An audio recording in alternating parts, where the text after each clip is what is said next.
Mesdames et messieurs, je souhaite vous plonger davantage dans les développements récents en Afrique, une région qui fait l'objet de préoccupations internationales croissantes. La situation actuelle dans cette partie du monde est complexe et demande une compréhension approfondie. L'Afrique est le théâtre de divers bouleversements politiques, économiques et sécuritaires. Dans ce contexte, l'intervention récente de la France et la réaction de la Russie suscitent de nombreuses interrogations. La France a récemment déployé des forces militaires et du matériel de guerre en Afrique de l'Ouest. Cette opération vise à restaurer l'ordre constitutionnel au Niger, suite au renversement du président Mohamed Bazoum. La France a fait appel à la CEDEAO, Communauté économique des États de l'Afrique de l'Ouest, pour intervenir militairement dans cette crise.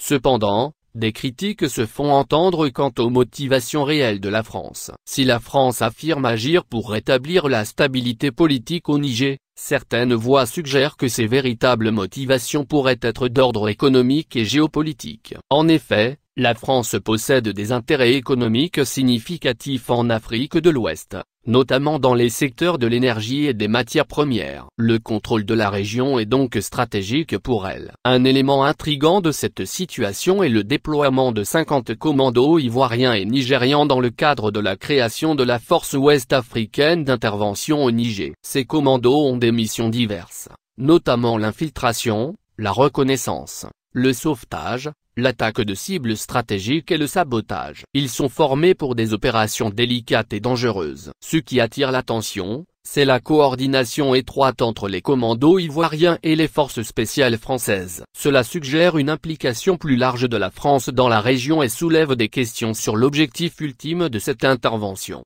Un des points centraux de cette opération semble être l'extraction du président nigérien renversé, Mohamed Bazoum. Cette mission soulève des questions sur la légitimité de l'intervention et son impact potentiel sur la stabilité de la région. Dans ce contexte, Vladimir Poutine, président de la Russie, a récemment exprimé son point de vue sur la situation en Afrique. Il a souligné que la Russie n'a jamais été une puissance colonisatrice en Afrique, se démarquant ainsi des anciens colonisateurs occidentaux. Il a critiqué les pratiques occidentales, en particulier l'endettement massif des pays africains envers les puissances occidentales, qualifiant cela de fardeau financier insoutenable. La jeunesse africaine commence à jouer un rôle de plus en plus actif dans cette dynamique. Elle réclame des partenariats équilibrés avec des puissances étrangères plutôt que de simplement accepter des cadeaux ponctuels. La jeunesse aspire à la construction d'infrastructures et de capacités industrielles en Afrique pour favoriser un développement économique et social durable.